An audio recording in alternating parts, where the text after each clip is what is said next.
Hello and welcome to my channel, Keen Reads. My name is Jared, and I just got back yesterday from my first cruise.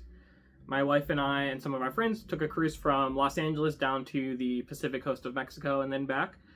And I found it refreshing, but also a good chance to get some reading done. So today I'm just going to do a quick short review of some of the three books that I read while I was either in transit or on the cruise. So the first one that I read was Jacob's Room by Virginia Woolf, an old Penguin's Modern Classics edition, or 20th Century Classics edition. This was Virginia Woolf's third novel, and it marked a big transformation in her novels. So before this, she had pretty conventional novel forms with The Voyage Out and Night and Day, both of which I've read previously this year and talked about on my last video. So more conventional novels, whereas Jacob's Room is when she gets more of that stream of consciousness, modernist feel that she later refines in Mrs. Dalloway, To the Lighthouse and the Waves.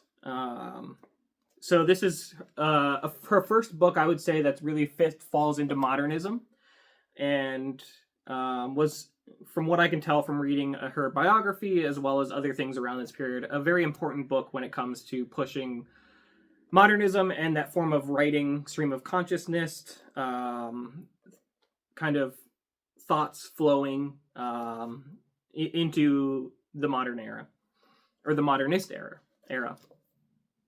It follows a man named Jacob, but it's never told from his perspective. It's told kind of from the point of view of various women in his life that he interacts with. Again, I found it I really liked it. I liked it more than Night and Day. Probably not as much as The Voyage Out, which was kind of a sleeper hit for me. And then I think I like all of her major novels more than this. Just trying to see if there's anything in here that I'd like to read out. Here was a couple things that I marked. As you can see, this is just the first one that I marked, which is just, I thought, a really beautiful description, or made a clear image in my mind. So, the bareness of Mrs. Pierce's front room was fully displayed at 10 o'clock at night, when a powerful oil lamp stood on the middle of the table. The harsh light fell on the garden, cut straight across the lawn, lit up a child's bucket and a purple aster, and reached the hedge. I just thought that was a really vivid, clear description of an image. So that's Jacob's Room. Next, we have Paradise Lost, which will almost certainly be in my favorite books. If I do a favorite books video at the end of the year. I didn't do one this year, or last year, so we'll see. But this is Paradise Lost by John Milton, and this was phenomenal. I'm sure most of you know what this is about. It was published in the 1660s and 1670s in two different editions. First one was in 10 books, and the second one was in 12 books.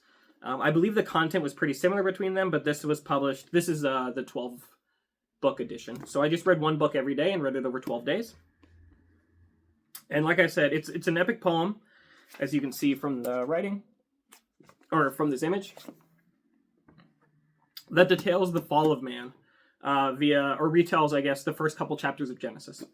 So that's what I went into it expecting. The biggest question that I had was, would I be able to follow the prose, or the poetry, sorry, and understand what was going on, because a similar poem around the same time was Alexander Pope, who's a very different poet than John Milton, but they're both English from around the same period. They lived about 50 years apart, I believe, with Milton writing this around the 1670s, or at least publishing it around then, and Alexander Pope either living or publishing around like 1710, I believe. So not too far removed. And I really just did not get Pope that much.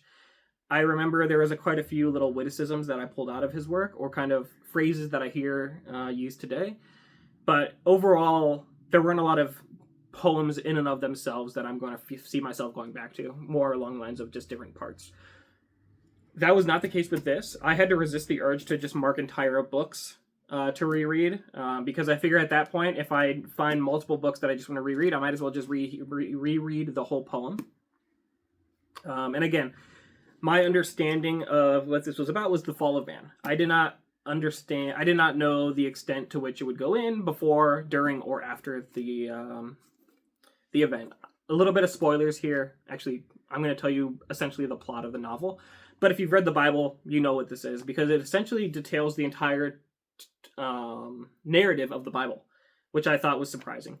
With probably the first 10 books being focused on the first 3 chapters of Genesis, which is the creation of the world and the fall of man. And then the last 2 chapters, a quick summary between one of the archangels and Adam, as the archangel is revealing to Adam, or archangel, is revealing essentially the rest of the Bible. So starting with the flood, going through the rest of the Old Testament, the Son of Man coming as Jesus Christ to die on the cross, and then goes into the era of the church after the crucifixion, and then into Revelation. I don't think it dwelled too much on Revelation. I would say would be extremely helpful to have a knowledge of... Actually, it's almost imperative to have a knowledge of the Bible to pick up on the things in this book. I really felt smart reading this because I do have a very thorough background in biblical studies. I have a minor in it. And I've read the Bible front to back multiple times. And it was really cool to just pick up the allusions, all of the allusions, and the turn of phrase and things that he is basically just straight up taking from Genesis and the rest of the Bible and putting in this. So that was awesome. Really enjoyed it. As everyone is going to say about Paradise Lost, the most enjoyable character was Satan. He's definitely the most charismatic, and as John Kerry, I don't know who that is, but on the back states, essentially he is the first romantic character in literature. Or the first romantic, what I said. I'm going to just read some stuff from... Most of the things I marked, as you can see, are from the first 2/3 of the novel, and that's kind of where Satan really plays a bigger role. But these are some descriptions of Satan, or some things that Satan said. So this is a description. So stretched out huge in length, the arch-fiend lay, chained on the burning lake. Not ever thence had risen or heaved his head, but that the will of high permission of all ruling heaven left him at large to his own dark designs. These are some quotes of Satan. So the mind, and you've probably heard these, the mind is its own place, and in itself can make a heaven of hell or a hell of heaven. And then better to reign in hell than to serve in heaven. Let me see if there's anything else short that I can share. Most of the other ones are longer passages that I think you'd get bored if I read them. But highly recommend this. I would say you could read it without knowing the Bible, but I feel that my reading was greatly enriched by my background in biblical studies when going into Paradise Lost. And then the third book that I read was Symbolene by William Shakespeare. This is a comedy by Shakespeare. More of a romance novel, not novel, play. But it's got a similar structure to some of Shakespeare's other plays, in that there is a lot of, or especially his comedies, where there's cross-dressing, there's mistaken identities, not necessarily a bedroom swap, but there is some shenanigans that have to do with that. What else is there? There's kidnapped sons raised under the guise of a different identity. And like most of Shakespeare's comedies, this comes to a conclusion at the end where all is revealed. At first, I didn't really enjoy this. I thought it was just another one of his comedies where he's just setting up these absurd plot points that's all going to come together at the end.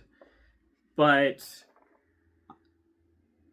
contrary to some of the other kind of reveals that are at the end of his comedies, where everything is made known, everyone's true identity is discovered, and all the miscommunications are resolved, I found this one's, I don't know what it was about it, but this one's reveal to be really satisfying, as opposed to some of the other comedies that I have read.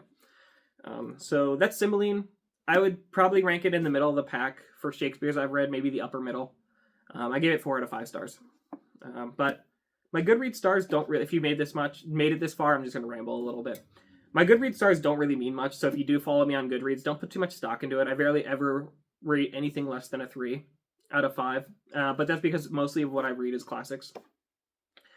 So objectively, most of the stuff that I read, it's hard to rate less than a 3 because it's been around so long that it has to have some merit. And then kind of in 3 to 5, it gets a little bit more subjective of how it affected me. 5 basically having it's a book that I'll always remember subjectively. Emotionally, it hit me well, but also being structurally and objectively kind of almost perfect. And then 4 being a book that either I really, really liked personally, but had some flaws, objective flaws in it, or things that I could pick out that I was like, I would change this, or things like that. And 3 being, or it could be a technically very well written novel without much critique that way, but just didn't really connect with me.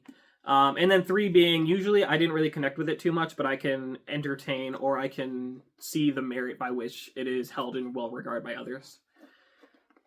I will give a book a 2 or a 1 sometimes, but that's usually with contemporary literature that I'm kind of just picking up. But that happens very, very rarely. Most of the time I'm reading books that have been through the sifter. I don't know if that's the right word. I think you know what I'm saying, though. But I said this would be a short video, so I'm going to finish here. Thanks for watching, and we'll see you next time.